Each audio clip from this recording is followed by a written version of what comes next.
राज ठाकरे है ना, ये बुझा हुआ चिराग है, ये भड़क रहा है और कौन से भोंगे की बात कर कुछ समझ में नहीं आता। हमारे खासदार इम्तियाज़ जलील साहब ने कहा है कि सही वक्त पर सही जवाब दिया जाएगा, इसलिए मैं इसमें ज़्यादा कुछ कहना नहीं चाहता। फिर भी इंतज़ामिया उसको इजाज़त देता है नहीं, वो मसला भी गुलदस्ते में है, देखते हैं क्या होता है। कॉर्पोरेटर नहीं भी थे तो हमारा 7 साल होने को आ गए, कभी ऑफिस बंद नहीं रहा।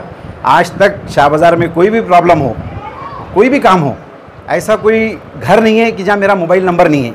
सबसे ज़्यादा मेरे को फ़ोन आते ड्रेनेज का है, पानी है, लाइट कब आएंगी। अल्हम्दुलिल्लाह अल्लाह का शुक्र है कि जो उन्होंने बोलने के बाद लोड शेडिंग जो है, हमारे बोलने के ऊपर हमको जो आदेश मिला था हमारे शहर अध्यक्ष साहब को, उनके आदेश पे हम सब साथ में गए। अल्लाह का शुक्र है वो ऑफिसरों ने हमारी इज़्ज़त रखी, हमारे ऊपर के जो ज़िम्मेदार है, हमारे सरपरस्ती है, उनकी इज़्ज़त रखी। मैं ख़ास तौर पे पुलिस डिपार्टमेंट का और MECP का मैं मेरे परिवार की तरफ से, औरंगाबाद शहर और MIM पार्टी की तरफ से शुक्रिया अदा करता हूँ, क्योंकि हालात इतने ख़राब थे कि वो मानने को तैयार नहीं थे लोड शेडिंग रुकेंगी बोल के। लेकिन आज अल्हम्दुलिल्लाह अल्लाह का शुक्र है ईद तक जो है कोई लोड शेडिंग होंगी।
भैया आज आपने वार्ड में इफ्तार पार्टी का एहतमाम किया गया है। आमतौर से देखा जा रहा है कि इसको कहने का सियासी नजरिए से देखा जा रहा है कि जो जैसा आपने MIM में प्रवेश किया, आप पहले कांग्रेस रहा करते थे, क्या माना जाए कि आपने इलेक्शन का तैयारी शुरू कर दी इस बहाने से?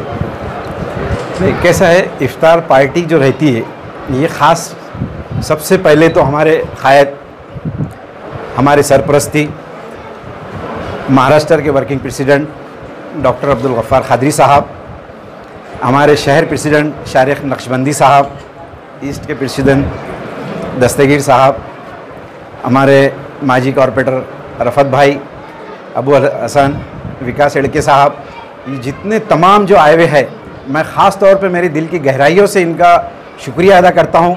और इन्होंने हमारी इफ्तार पार्टी हमारे महल्ले में आके हमारी इज़्ज़त अफजाई की, हमारी हिम्मत बढ़ाई। इलेक्शन को तो छोड़ दो, इलेक्शन का कोई मकसद ही नहीं है। आज इलेक्शन होगा नहीं होगा वो देखा जाएगा। इलेक्शन था भी नहीं, हम अगर कॉर्पोरेटर नहीं भी थे तो हमारा 7 साल होने को आ गए, कभी ऑफिस बंद नहीं रहा। आज तक शाह बाज़ार में कोई भी प्रॉब्लम हो, कोई भी काम हो, ऐसा कोई घर नहीं है कि जहाँ मेरा मोबाइल नंबर नहीं है। सबसे ज़्यादा मेरे को फ़ोन आते ड्रेनेज का है, पानी है, लाइट कब आएंगी। और मैं सबसे बड़ी ख़ास तौर पे आपके चैनल के माध्यम से एक पब्लिक में और जो प्रशासन में जो मैसेज देना चाहूँगा, जो हमारे को जो आदेश आया था, हम जो शहर प्रेसिडेंट साहब के साथ जो गए थे, हमारे खासदार इम्तियाज़ जलील साहब और हमारे working president doctor Abdul Gaffar Khadri साहब, इनके आदेश पे हमारे शहर अध्यक्ष शारिक नक्शबंदी साहब ने एक मीटिंग कॉल करी। मीटिंग कॉल करने के बाद हम पुलिस कमिश्नर ऑफिस गए। ऑफिस जाने के बाद कमिश्नर साहब से बात हुई, शारिक भाई को फ़ोन आया कि आप DCP मैडम जो है डिप्टी कमिश्नर ऑफ पुलिस, उनसे मिलो और उनको बताओ। तो हम जब बैठे साहब, वहाँ पे इतनी अच्छी डिस्कस हुई और अल्हम्दुलिल्लाह अल्हम्दुलिल्लाह अल्लाह का शुक्र है कि जो उन्होंने बोलने के बाद लोड शेडिंग जो है हमारे बोलने के ऊपर हमको जो आदेश मिला था हमारे शहर अध्यक्ष साहब को, उनके आदेश पे हम सब साथ में गए। अल्लाह का शुक्र है वो ऑफिसरों ने हमारी इज़्ज़त रखी, हमारे ऊपर के जो ज़िम्मेदार है, हमारे सरपरस्ती है, उनकी इज़्ज़त रखी। मैं ख़ास तौर पे पुलिस डिपार्टमेंट का और MECP का मैं मेरे परिवार की तरफ से, औरंगाबाद शहर और MIM पार्टी की तरफ से शुक्रिया अदा करता हूँ, क्योंकि हालात इतने ख़राब थे कि वो मानने को तैयार नहीं थे लोड शेडिंग रुकेंगी बोल के। लेकिन आज अल्हम्दुलिल्लाह अल्लाह का शुक्र है ईद तक जो है कोई लोड शेडिंग होंगी नहीं, और आज से यानी हम जाके आने के बाद उसके दूसरे दिन से लोड शेडिंग बंद हो गई। अल्लाह का बहुत बड़ा शुक्र है। बाकी ये इलेक्शन आएंगे जाएंगे, बहुत कम लोगों को अल्लाह ताला खिदमत का मौका देता, और हमारी दिली ख्वाहिश है कि इंशाअल्लाह अल्लाह ने चाहा, मैं जब से हमारे जो अध्यक्ष है वर्किंग प्रेसिडेंट उनके साथ में रह रहा हूँ, तो ऐसा नेता मेरी पूरी लाइफ में 25 साल में मैंने देखा नहीं डैशिंग। और अल्लाह ने चाहा तो अब की बार एक बार अगर अल्लाह ने मौका दे दिया तो फिर आमदार का क्या काम रहता और आमदार किस तरीके से रहता, कार्यकर्ताओं को, पब्लिक को किस तरीके से साथ में लेके चलते, वो मैं उनसे सीख रहा हूँ। इंशाअल्लाह अल्लाह ने चाहा तो उनका साथ में रहने के बाद, और अल्लाह ने चाहा तो करके बताएंगे अभी इंशाअल्लाह। एक आखिरी सवाल है भैया, हम देख रहे हैं हर इफ्तार पार्टी में राष्ट्रवादी के, कांग्रेस के तमाम लोग शरीक हो रहे हैं। मैंने इसको नोट किया हूँ, यहाँ पर कांग्रेस के राष्ट्रवादी दिखाई नहीं दे रहे। आपने दावा पहुँचाया नहीं और वो पहुँचे नहीं। अब कांग्रेस राष्ट्रवादी का सवाल ही नहीं आता, ये कैसा है? नहीं, इफ्तार पार्टी कैसी रहती मालूम क्या है, जो महल्ले में जो हमारे गरीब लोग हैं, आज अल्लाह का शुक्र है आपने वहाँ दस्तर पे अगर आपने नज़र मारे होंगे तो अल्हम्दुलिल्लाह मेरे को आज बहुत दिली खुशी हुई। और वो इफ्तार पार्टी में हमारे वर्किंग प्रेसिडेंट और शारिक भाई आने के बाद और हमारी इफ्तार पार्टी को 4 चांद लग गए। हमने खुद नहीं बुलाया उनको कि हमको कोई पॉलिटिक्स और कोई राजकारण करना नहीं है। आज हमारे साथी मीर हिदायत अली ने, पंखा बंद कर दो, तमाम दोस्तों की, मुहिबान मजलिस के ज़िम्मेदारों की रमज़ान मुबारक के मौके पर इफ्तार व खाने का, दावत का, ज़ियाफ़त का इंतज़ाम किया। मैं अपनी दिल की गहराइयों से इस काम के लिए हिदायत अली साहब को मुबारकबाद पेश करता हूँ। हमारे बीच हमारे साथी शहर सदर शारिक नक्शबंदी साहब हैं, विकास एटके साहब हैं, कॉरपोरेटर रफ़त यार खान हैं, रमज़ान खान साहब हैं, हमारे अबुल हसन हाशमी साहब हैं, दस्तगीर भाई है, अज़हर पटेल साहब है, चाचू भाई है, अकरम भाई है, मुहिमिन खान है, शोएब भाई है। तमाम साथियों के साथ मौजूदगी में हमारे सारम भाई भी हैं, तमाम साथी हैं। अल्लाह की बारगाह में हमने दुआ की। दुआ ये थी कि मुल्क में अमन अमान रहे, शहर में शांति सलामती रहे और मजलिस इत्तेहादुल मुस्लिमीन की ताकत में इजाफ़ा हो, बैरिस्टर असदुद्दीन अवैसी की क़ुव्वत में इजाफ़ा हो, उनके हाथों को मजबूत किया जाए। बहरहाल ईद का त्यौहार जल्द ही आने में है। तमाम भाइयों को मैं पेशगी मुबारकबाद पेश करता हूं और आपके चैनल के माध्यम से कहना चाहता हूं, हमको एक ज़िम्मेदार शहरी की हैसियत से रहना है। हमको शहर में अमन अमान क़ायम रखना है। मजलिस भी चाहती है, MIM भी चाहती है, हम सब मिलजुल कर रहें, मिलजुल कर शहर का, रियासत का और देश का विकास करें। यही बातें इस मौके पर कहना है।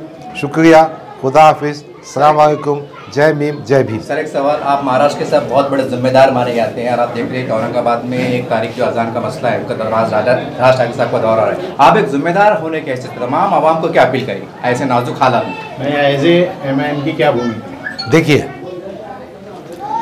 ये जो राज ठाकरे है ना, ये बुझा हुआ चिराग है, ये भड़क रहा है और कौन से भूंगे की बात करा कुछ समझ में नहीं आता। हमारे खासदार इम्तियाज़ जलील साहब ने कहा है कि सही वक्त पर सही जवाब दिया जाएगा, इसलिए मैं इसमें ज़्यादा कुछ कहना नहीं चाहता। फिर भी इंतज़ामिया उसको इजाज़त देता है नहीं, वो मसला भी गुलदस्ते में है, देखते हैं क्या होता है। औरंगाबाद की सभा की बात नहीं, पूरे महाराष्ट्र में ये माहौल बन रहा है कि मस्जिदों पर जो लाउड स्पीकर है उसके ख़िलाफ़ बात की जाए। रियासत के विकास की, मसाइल की कोई बात नहीं होती, हिंदू मुस्लिम में कैसे इख्तिलाफ पैदा किया जाए उसकी बात होती है। बगैर ये तमाम बातें काबिल मज़म्मत है। मजलिस इत्तेहादुल मुस्लिमीन इन तमाम बातों की मजम्मत करती है और इंशाअल्लाह राज ठाकरे के स्टैंड पर हमारे खासदार साहब पार्टी की भूमिका और तमाम